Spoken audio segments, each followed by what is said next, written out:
लेकिन दुश्मन हमें अच्छे दो, क्योंकि जो आला ज़रफ़ दुश्मन होते हैं वो हमेशा आपके लिए बहुत फेवरेबल साबित होते हैं और आपको यकीन होता है कि आपका जो दुश्मन है वो इस लेवल से नीचे नहीं जाएगा।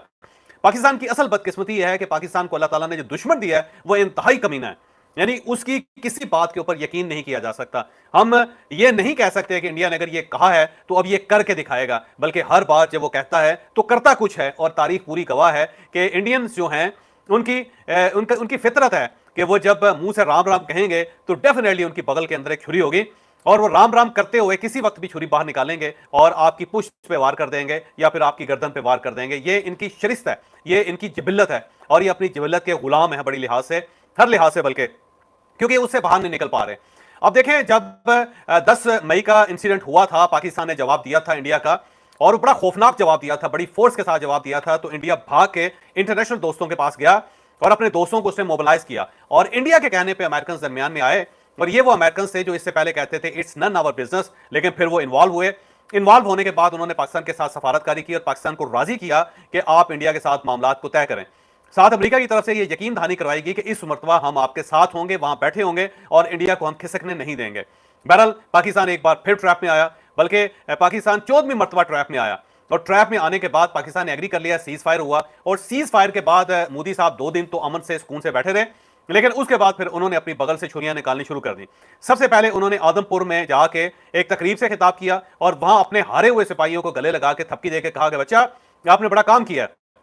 और हमें आप पे फख्र है। और फिर उसके बाद वहीं खड़े होकर उन्होंने 2019 की एक पुरानी तस्वीर रिलीज की और कहा कि S-400 जिसके बारे में पाकिस्तान कहता है कि हमने तबाह कर दिया है, ये देखें मेरे पीछे वो S-400 के की चिमनियां खड़ी हैं और ये पूरी तरह इंटैक्ट है। और बाद में ये साबित हुआ कि ये 2019 की तस्वीर थी, जिसे मोदी की मीडिया टीम ने उसे नई तस्वीर के साथ जलन करके ये साबित करने की कोशिश की कि पाकिस्तान का क्लेम गलत है। बहरहाल उसके बाद फिर एक तिरंगा यात्रा स्टार्ट हो गई और तिरंगा यात्रा की आड़ में मोदी साहब ने पाकिस्तान से, बल्कि अपने इंटरनेशनल जो सालस है उनसे कहा कि जो ही तिरंगा यात्रा खत्म होती है तो फिर उसके बाद जो नेशनल सिक्योरिटी एडवाइजर्स हैं पाकिस्तान और इंडिया के, दोनों आपस में बात करेंगे और फिर हम मुज़ाकरात स्टार्ट करेंगे। तो उन्होंने, इंडिया ने 11 दिन ले लिया पाकिस्तान से, बल्कि अपने इंटरनेशनल सालसों से 11 दिन ले लिए। अब इन 11 दिनों के अंदर अंदर इंडिया क्या कर रहा है वो आपके सामने है। रोजाना की बुनियाद पर इंडिया की तरफ से कोई ना कोई ऐसी खबर आती है जो ये साबित करती है कि इंडिया अपने जो वादा है उसके अंदर यकीन के साथ नहीं खड़ा हुआ, बल्कि वो इस वादे से निकलने का कोई ना कोई बहाना तलाश कर रहा है और एक बड़े लेवल पे एक कम्युनिकेशन नेटवर्क क्रिएट कर रहा है इंडिया के अंदर और लोगों को उभार रहा है और लोगों को तैयार कर रहा है कि हमने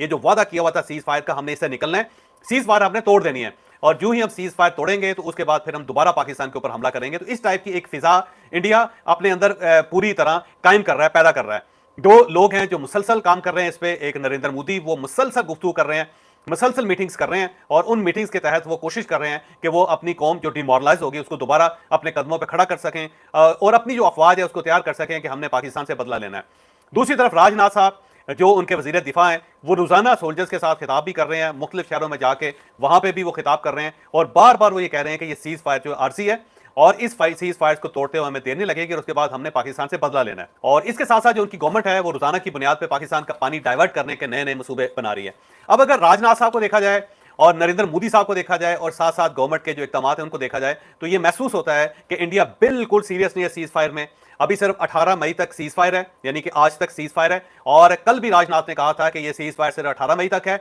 और उसके बाद फिर हम देखेंगे कि आगे हमने तारीख देनी है या फिर हमने सीज फायर को तोड़ना है। तो आज ये सीज फायर है, मुझे लगता है कि एक हफ्ता और इंडिया लेगा और इसे 24 तक खींचेगा और 24 के बाद फिर ये कोई ना कोई इकदाम करेगा और ऐलान कर देगा कि जनाब हम इस सीज फायर को बरकरार नहीं रख रहे और पाकिस्तान के ऊपर इल्जाम लगाया जाएगा कि पाकिस्तान की तरफ से इस सीज फायर को तोड़ा जा रहा है और इसके बाद फिर इंडिया अपने वो हथियार निकाल लेगा जो इसने अपनी बगल के अंदर छुपाए हुए हैं। तो बहुत ज्यादा पाकिस्तानियों को होपफुल नहीं रहना चाहिए। इंडिया एक ऐसा कमीना दुश्मन है जो आपका पीछा नहीं छोड़ेगा। ये वो भूत हैं जो अंधेरे का इंतजार करते रहते हैं, जो ही किसी जगह अंधेरा होता है तो फिर ये भूत अपनी सारी शैतानी हरकतों के साथ बाहर आ जाते हैं। तो अब आप तैयारी कर लें क्योंकि इंडिया की तरफ से कोई बहुत खैर की खबरें नहीं आ रही। एक तो इंडिया ने दरिया चनाब का पानी तब्दील को डाइवर्ट करने के लिए बहुत इकदाम शुरू कर दिए हैं उसने। उसकी कोशिश है कि दरिया चनाब का पानी जो है इसे रावी और ब्यास में डाल दिया जाए। कुछ डैम्स उसने पहले बनाए हुए हैं, कुछ डैम्स वो बना रहे हैं। एक जस्पा डैम है जो उन्होंने क्रिएट किया हुआ है दरिया चनाब के ऊपर और यहां से फिर एक सुरंग निकाल रहे हैं जिससे सोलिंग नाला एक है, जो सोलिंग नाले से मतलब ये होता है कि कंक्रीट का नाला है एक,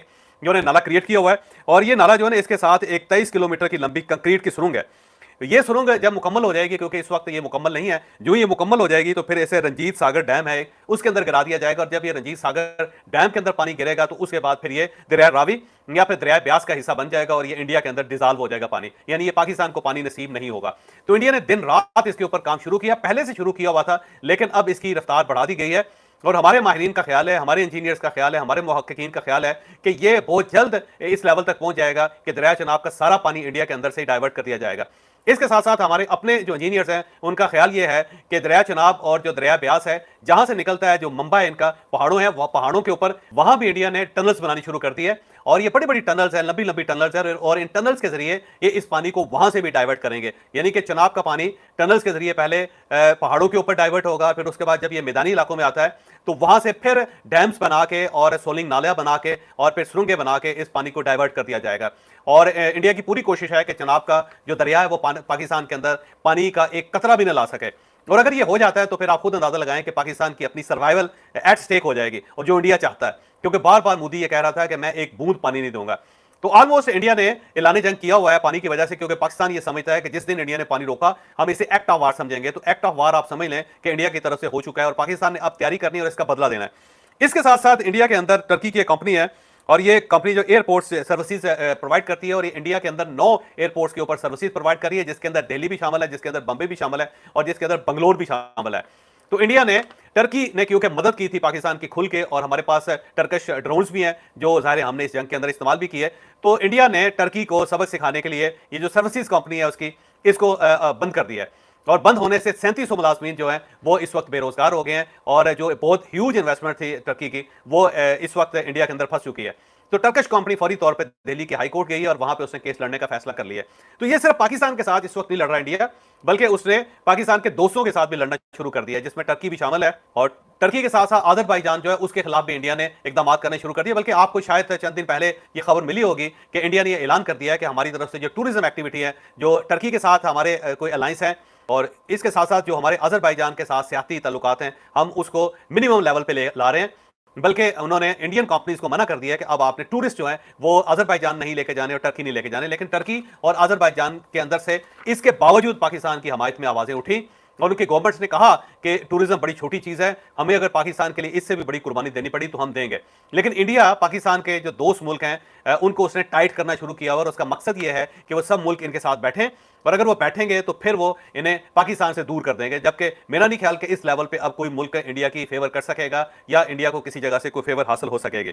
इसके साथ साथ इंडिया ने सफारतकारी के मैदान के अंदर दोबारा कदम रख लिया है। पहले वो सख्ताकारी था उसके ऊपर, लेकिन अब उसको महसूस हुआ कि पाकिस्तान सफारतकारी में इंडिया से बहुत आगे निकल गया है। तो इमीडिएटली इंडिया ने अब जो 70 एम्बेसीज है इंडिया के अंदर, उनके 70 जो डिफेंस अटैचीज हैं उन सबको बुला के ये फैसला किया गया कि उन्हें ब्रीफ किया जाएगा जंग के बारे में, और फिर उन तमाम शहरों में ले जाया जाएगा जहां पाकिस्तान की वजह से वहां अपतरी फैली, वहां पे बर्बादी हुई, या वहां के जो एयर स्ट्रिप्स हैं वो डैमेज हुई हैं। तो जहां जहां इंडिया को नुकसान पहुंचा है ये 70 मुल्कों के डिफेंस अटैचीज को वहां लेके जाएगा और वहां उनके साथ सफारतकारी की कोशिश करेगा। इसके साथ साथ इंडियन गवर्नमेंट ने 7 वफ्द बनाए हैं, 7 वफ्द बनाए हैं, और इसके अंदर तमाम सियासी जमातों के लोगों को शामिल किया गया जो पार्लियामेंट्स के अंदर है, यानी पार्लियामेंटेरियन पार्टीज हैं, उन सबको इसका हिस्सा बनाया गया। और अब ये लोग दुनिया के मुख्तलिफ मुल्कों में जाके इंडिया का मुकदमा पेश करने की कोशिश करेंगे और वहां पे अपने सफारती ताल्लुकात दोबारा पैदा करने की कोशिश करेंगे, क्योंकि इस जंग के अंदर इंडिया को तन्हाई का सामना करना पड़ा। सिर्फ एक मुल्क था जिसने खुल के इंडिया को सपोर्ट किया और वो इसराइल था, जबकि दूसरा मुल्क जो वो तालिबान का अफगानिस्तान है। आपके लिए शायद ये हैरत अंगेज खबर होगी कि सारी जंग में तालिबान ने खुल के इंडिया को सपोर्ट की, बल्कि उनके जो नायब वजीर दिफा हैं और उनका नाम इब्राहिम सदर है, वो बाकायदा इंडिया के अंदर आए और उनके साथ भारी वफ्द है जो इस वक्त इंडिया के अंदर बैठा हुआ है। और इब्राहिम सदर वो शख्सियत है जो बीएलए को ऑपरेट कर रही है, यानी बीएलए जो है वो इब्राहिम सदर के पास है। गोया इंडिया इससे पहले इब्राहिम सदर के जरिए बीएलए को एक्टिवेट करता था, बीएलए को इस्तेमाल करता था। तो अब इब्राहिम सदर को बुलाया गया, वो 3 मई को इंडिया में गए और अभी तक वो इंडिया के अंदर बैठे हुए, और ये मुल्ला हैबतुल्लाह के बहुत करीबी साथी हैं। और जब अफगानिस्तान के अंदर तब्दीली आई थी, यानी कि तालिबान की गवर्नमेंट खत्म हुई थी, तो ये ईरान चले गए थे और इनके बाकी 20 साल जो थे ईरान के अंदर गुजरे, और उसके बाद फिर जब तालिबान की गवर्नमेंट वापस आई तो इब्राहिम सदर वापस आए और अब ये इंडिया के साथ बहुत ज्यादा एसोसिएट हैं। तो इंडिया बीएलए के जरिए पाकिस्तान के अंदर बहुत ज्यादा फसादात फैलाना चाहता है। क्या फैला सकेगा या नहीं, ये आने वाले दिनों में मैं पूरी डिटेल के साथ एक वीला करूंगा जिसके अंदर आपको इब्राहिम सदर और उनके दोस्तों के बारे में बताऊंगा कि वो पाकिस्तान के अंदर क्या क्या करना चाहते हैं। इसके साथ डोनाल्ड ट्रंप के एक नया बयान आया और उसने कहा कि पाकिस्तान का रवैया बड़ा जबरदस्त है। ये फॉक्स न्यूज को इंटरव्यू दिया है डोनाल्ड ट्रंप ने, और उसमें उन्होंने कहा कि पाकिस्तान ट्रेड चाहता है, और जब मैंने पाकिस्तान और इंडिया के दरमियान सफारतकारी की कोशिश की तो पाकिस्तान ने बहुत अच्छा बिहेव किया। तो बार बार डोनाल्ड ट्रंप जो है वो पाकिस्तान की तारीफ कर रहा है, और इस तारीफ के साथ साथ इंडिया के अंदर बहुत तकलीफ बढ़ती चली जा रही है, और इंडियन इस बात पे नाराज हैं कि डोनाल्ड ट्रंप क्यों पाकिस्तान की तारीफ कर रहा है और उसने पाकिस्तान और इंडिया दोनों को बराबर क्यों कर दिया है। तो इसमें बहुत ज्यादा सफे मातम इंडिया के अंदर बिछी हुई है, और अब डोनाल्ड ट्रंप और नरेंद्र मोदी के दरमियान इख्तलाफात बढ़ते चले जा रहे हैं। और आज की जो टॉप स्टोरी है वो ये है कि इंडिया के कुछ टेलीविजन चैनल्स ने ऐलान किया है कि इंडियन गवर्नमेंट ने 11 नए जो टारगेट्स हैं वो बल्कि 12 टारगेट्स हैं पाकिस्तान के अंदर जो दोबारा लॉक किए गए हैं, और अब अगर जंग छिड़ेगी तो इन 12 मकामात के ऊपर हमला होगा। एक उन्होंने बतारीसी के जगह का हवाला दिया है, फिर दलाई कैंप है, फिर गढ़ी हबीबुल्ला है, फिर बालाकोट है, फिर बोई का इलाका है, फिर अब्दुल्ला मसूद का एक कह रहे हैं कि एक कैंप है उसके ऊपर हमला होगा। फिर वो एक अक्सा के नाम से एक मरकज है, मरकज अक्सा है, वो मकसद अक्सा कह रहे थे, लेकिन ये मरकज अक्सा होगा डेफिनेटली।